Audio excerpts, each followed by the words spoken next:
Aujourd'hui, on est en mai et honnêtement, quand j'ai commencé à travailler concrètement sur ce projet, donc c'était en décembre dernier maintenant, je me suis dit qu'au bout de 6 mois, le dossier de présentation pouvait être finalisé et j'aurais pu aller voir des investisseurs et des partenaires pour faire de ce projet une réalité. Donc aujourd'hui, on est en mai 2024, donc 6 mois après le début de cette aventure, et j'en suis très loin. Je suis très loin d'avoir fini ce dossier de présentation, mais je continue d'avancer. Mais j'arrive pas à dégager le temps nécessaire pour travailler sur un projet de cette envergure. Tout prend énormément de temps, tout prend plus de temps que prévu, et notamment la partie graphique, qui est en plus, pour moi, la partie la plus importante de ce projet, puisque le graphisme, c'est les émotions, et les gens prennent des décisions en grande partie au travers de leurs émotions. Et donc si je veux convaincre, il faut que le graphisme soit réfléchi et travaillé en sens. Il faut en fait trouver ce fameux effet waouh qui fait que ce projet va rester gravé dans l'esprit des gens et ça va devenir en fait une évidence que ce projet doit devenir une réalité. Donc ça fait plusieurs semaines, voire plusieurs mois maintenant que je travaille sur le graphisme de ce projet et de prime abord, l'exécution en fait de ce graphisme paraissait assez simple. Il suffisait de retranscrire donc un logo en plans architecturaux. Dans les faits, c'était un petit peu plus compliqué que ça, voire beaucoup plus compliqué que ça. Et c'est l'objet de cette vidéo qui va essayer de montrer en fait le processus créatif et itératif qui m'a amené à un projet graphique finalisé. Une des raisons pour lesquelles c'était un petit peu plus compliqué que prévu, c'est que ce logo a une histoire. Et il a 800 ans d'histoire, ce qui fait qu'il a évolué dans le temps. Aujourd'hui, on trouve plus d'une dizaine de versions officielles du logo de la mairie de Paris, qui sont de surcroît totalement différentes. Et à cela s'ajoutent des centaines de versions du blason que l'on peut voir dans l'espace public parisien, sur les frontons d'écoles, dans les églises, sur des ponts, sur des monuments ou encore sur du mobilier urbain. Le seul lien entre ces différents logos semble être le fait qu'ils représentent un bateau. Mais au-delà de ça, c'est difficile, voire impossible de définir le blason officiel et historique de la ville de Paris. Donc déjà là, c'est pas si simple, il faut choisir. Mais selon moi, en fait, le choix il est quand même évident, puisqu'on parle ici de construire un bâtiment iconique, un bâtiment symbole. Et quand on dit bâtiment symbole, on dit un bâtiment différent, unique. Et si on reprend des bâtiments symboles tels que l'Opéra de Sydney, la Tour Eiffel, la Sagrada Familia, le Taj Mahal, ce sont des bâtiments tous uniques par leur design. Ils ne ressemblent pas à des bâtiments génériques. Et donc, c'est pour ça que pour ce projet, le choix est simple. Il faut s'inspirer du logo au design le plus atypique, le plus marquant visuellement. Et c'est donc pour moi le blason qui a été créé en 1412 qui a le plus de potentiel de devenir un symbole architectural. Et je pense que ce n'est pas innocent que ce soit ce blason qui ait inspiré le logo beaucoup plus moderne créé en 1942. Les autres blasons sont beaucoup plus plats, ils manquent de personnalité à mon sens, et c'est littéralement des bateaux qu'on a la sensation d'avoir déjà vus, donc aucun intérêt d'en recréer un énième. C'est donc ce dessin et ses dérivés visibles dans l'espace public que j'ai décidé d'utiliser comme inspiration pour ma propre adaptation du blason de la ville de Paris.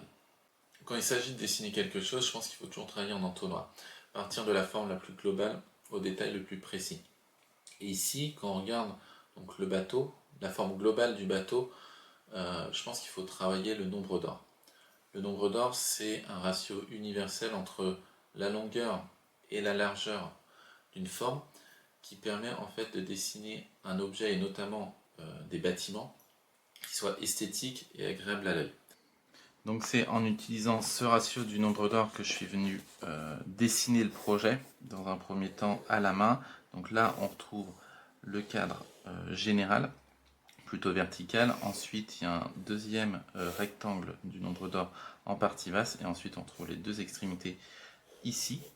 Et en fait ces quatre rectangles qui respectent donc le ratio du nombre d'or nous permettent de venir dessiner le projet, en tout cas dans ces grandes lignes, avec dans un premier temps la partie basse, ensuite on retrouve les deux extrémités qui reprennent exactement les proportions du nombre d'or ici, et enfin la voile qui vient compléter en partie haute le dessin du projet. Donc ça nous donne en fait un cadre de dessin, mais je suis rapidement passé donc sur un logiciel de modélisation 3D afin d'être en fait plus précis et surtout de contrôler le dessin au millimètre près et de ne pas être biaisé par les coups de crayon qui pouvaient s'avérer irréalisables.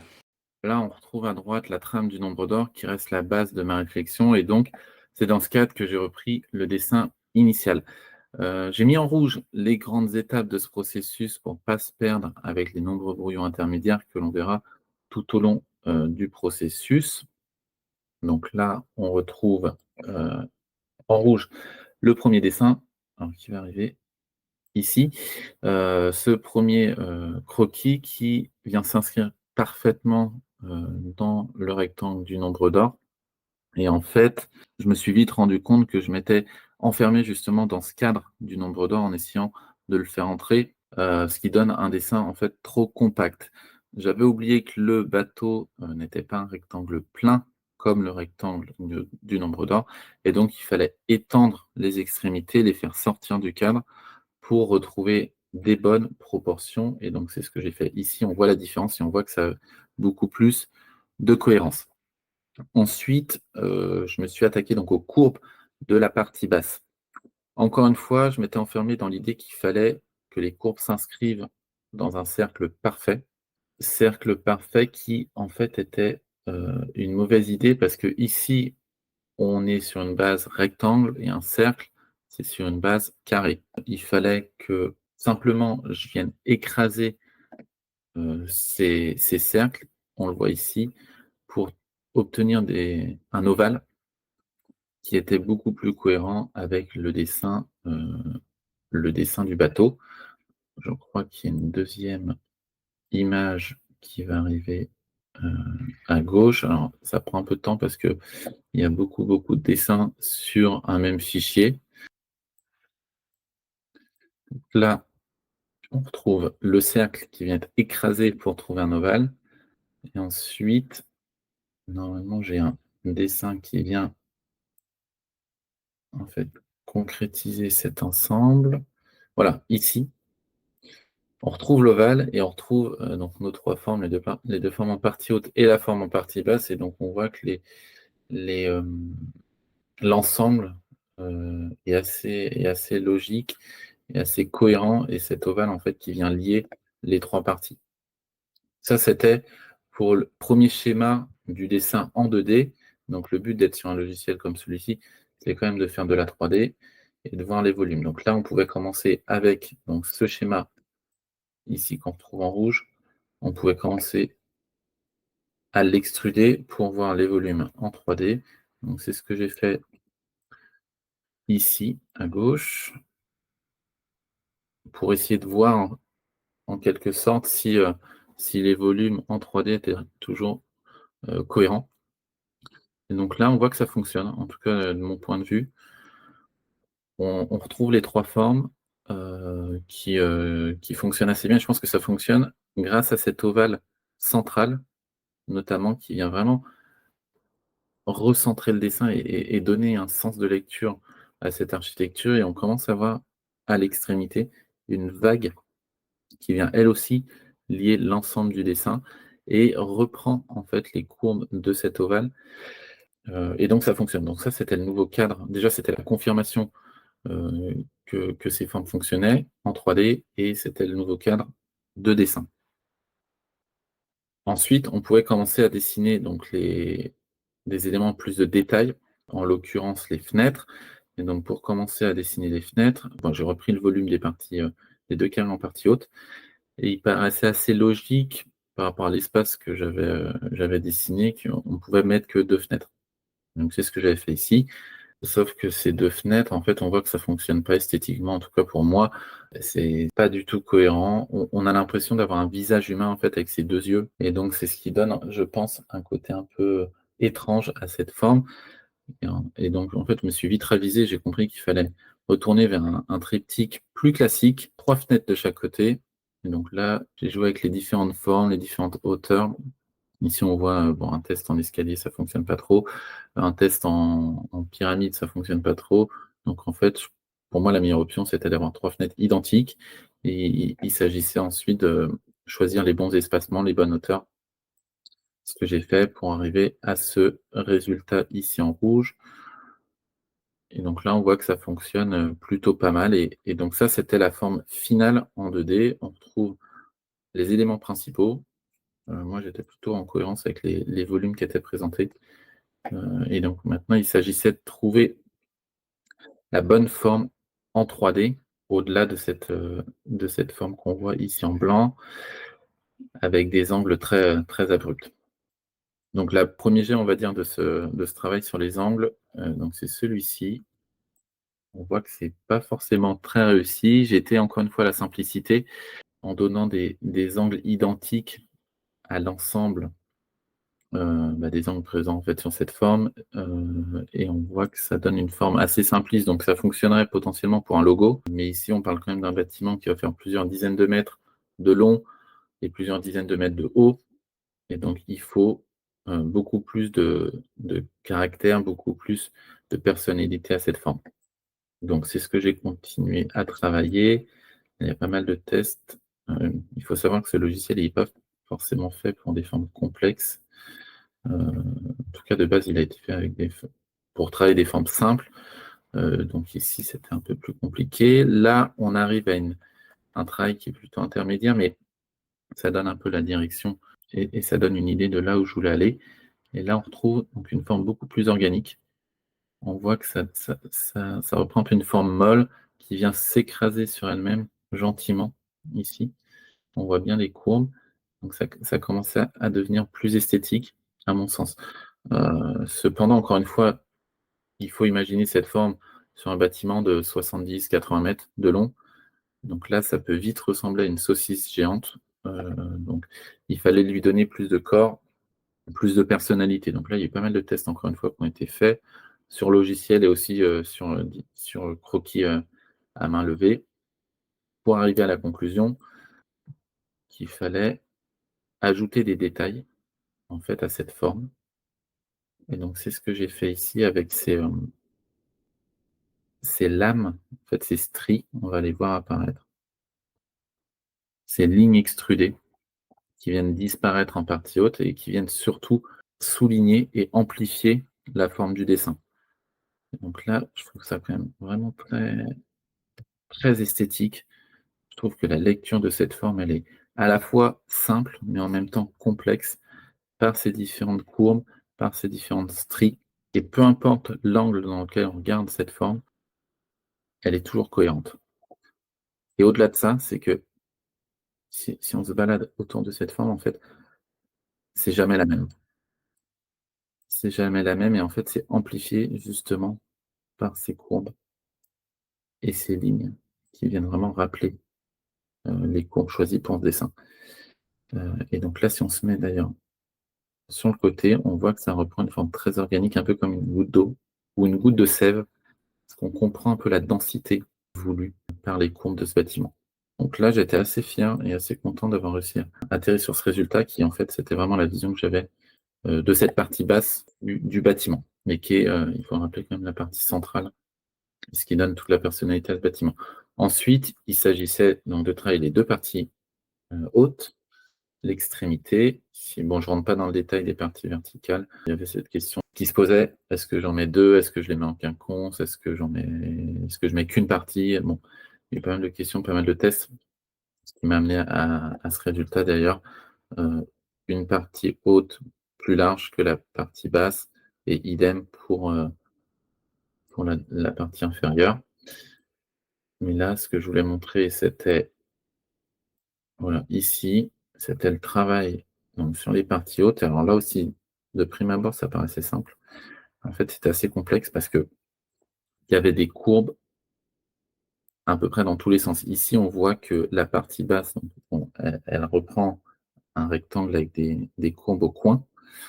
Ça, c'est assez simple, on peut dire, mais ensuite, il fallait l'extruder un peu comme si cette partie-là venait s'échapper et s'étirer vers le haut.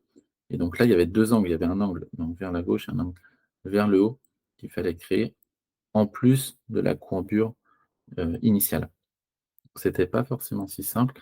Et même au-delà de ça, il fallait qu'en fait ces courbes qui étaient choisies, elles respectent et elles reprennent la partie basse et notamment l'ovale et la vague qu'on a montré tout à l'heure sur le plan en 2D. Et donc là, bon, je passe toutes les phases de test pour avoir ce résultat-là.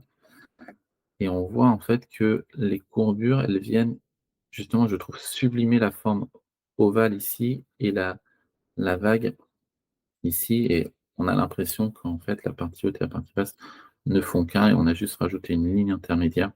Mais ça fait vraiment une forme, encore une fois, très simple de lecture.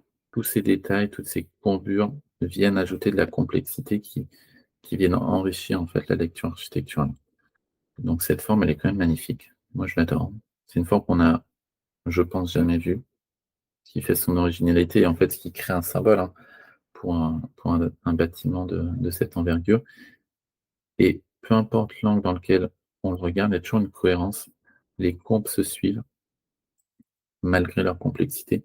Et ce que j'aime bien, c'est que même ici, si on regarde cette extrémité, alors là, on n'a plus du tout la même vision du bâtiment, mais les courbes de la partie haute et de la partie basse se respectent encore une fois, et on retrouve cette goutte, cette forme de goutte, en fait, on voit la densité et la cohérence entre l'ensemble du bâtiment. Moi, je suis assez amoureux de cette forme, et c'était vraiment la vision que j'en avais depuis le premier croquis, donc j'étais assez content.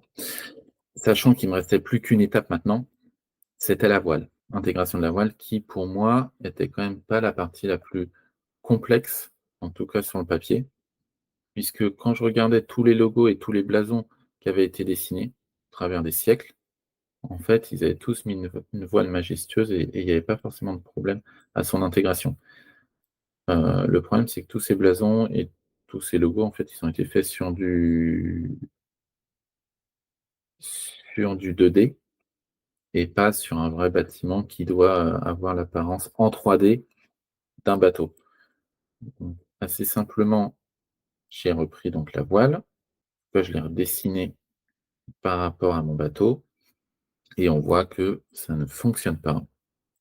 La voile et sa courbure, si on veut une courbure et une voilure assez généreuse, on voit que ça rentre de manière assez violente dans la partie haute du bateau, et donc ça ne fonctionne absolument pas. Donc là, c'est un peu la crise, parce que je pensais en avoir fini. Je pensais que c'était la dernière étape. En fait, cette dernière étape, elle s'avérait plutôt complexe. Là, je ne savais pas trop quoi faire. J'avais, à mon sens, plusieurs solutions. Soit je venais réduire la voilure, sans jeu de mots. Ici, en fait, l'aplatir, mais ce qui donnait un rendu, en fait, très peu réaliste. Et on vient perdre un peu le côté majestueux de cette voile qui est censée venir sublimer ce bateau. Donc là, ça ne fonctionnait absolument pas. Une deuxième option, ça aurait été d'étirer à gauche donc cette partie, et en cohérence en miroir à droite cette partie. Alors là, on aurait perdu toutes les proportions de base avec ce fameux ratio du nombre d'or, donc ça ne fonctionnait pas non plus. La troisième option, c'était de décaler le mât, ici le mât droit à droite, mais alors là, on perdait toute symétrie et toute cohérence, parce qu'un mât droit, en fait, c'est central, ça ne se trouve pas sur un côté. Donc là, c'était la crise. Et j'ai passé beaucoup de temps, j'ai fait pas mal de dessins, essayer de comprendre comment je pouvais régler ce problème, parce que même si on n'est que sur une modélisation 3D, on est encore loin de sa réalisation physique. Je voulais quand même quelque chose qui soit réaliste et qui fonctionne. Et donc, je suis arrivé sur un dessin qui... Ah, il y a trop de dessins sur ce fichier, qui est beaucoup trop lourd, visiblement.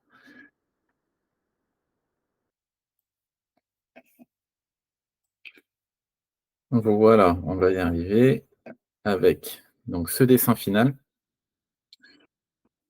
Et on voit ici la solution qui me paraît la plus faisable et la seule réaliste, en tout cas pour l'instant.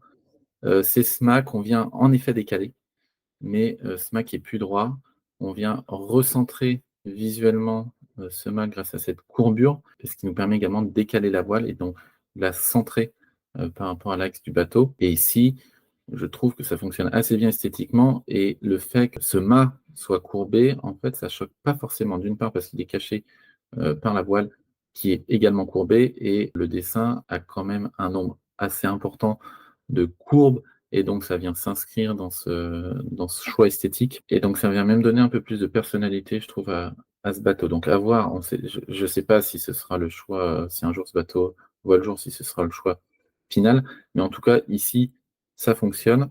Ça, c'est le rendu final. On est quand même bien loin du premier schéma, que j'ai montré sur un bout de papier et c'est aussi pour ça que, voilà, je voulais garder, toutes les formes qui ont été créées pour en arriver là, sur un seul fichier. Donc c'est ce que j'ai essayé de montrer avec ce déroulé. Alors là, j'essaye de dézoomer pour remontrer toutes les étapes qui ont été nécessaires et encore, j'ai enlevé beaucoup de brouillon sur ce fichier pour justement pas qu'il soit trop lourd et pas que ça bug autant. Là, voilà, on va retrouver toutes les étapes qui nous permettent d'avoir quelque chose de... Moi, je trouve que c'est majestueux et c'était vraiment l'objectif final, c'était d'avoir quelque chose de symbolique. Je pense que les bâtiments symboliques sont quand même vraiment majestueux, qu'ils le veulent ou non, qu'ils aient été créés en ce sens ou non. Et là, je trouve que c'est assez réussi, de par les formes, de par la taille aussi du bâtiment qui sera assez important. Et donc là, on retrouve sur la droite toutes les étapes qui ont été nécessaires pour en arriver là, ce qui démontre un peu le travail itératif nécessaire pour la création de ce bateau. Ce que j'aime bien dans ce dessin, encore une fois, c'est qu'il est à la fois complexe et simple. Et quand on reprend tous les bâtiments les plus célèbres dans ce monde, ils ont aussi cette dualité. Ils ont beaucoup de détails, ils sont très complexes quand on les regarde de près, mais en même temps, on les reconnaît assez facilement avec très peu de coups de crayon. Donc c'est le cas par exemple de la Tour Eiffel qui est facilement reconnaissable de par son architecture. C'est le cas également de l'Opéra de Sydney qui, malgré en fait une architecture qui peut paraître complexe et qui est complexe, est quand même très facilement identifiable avec un simple croquis comme celui-ci, ou on pourrait également parler de la Tour de Pise qui, avec simplement quelques coups de crayon comme ici, est facilement identifiable. Et donc là, j'ai souhaité garder la même idée avec au centre un symbole très simple qui est un ovale, qui est un signe d'équilibre, un signe universel d'unité et d'harmonie. Ensuite, on retrouve en partie basse une vague qui vient rappeler l'environnement dans lequel s'inscrit le projet. Et enfin, on a 4 horizontales comme ceci qui viennent un peu fermer en fait le projet et cadrer la discussion architecturale.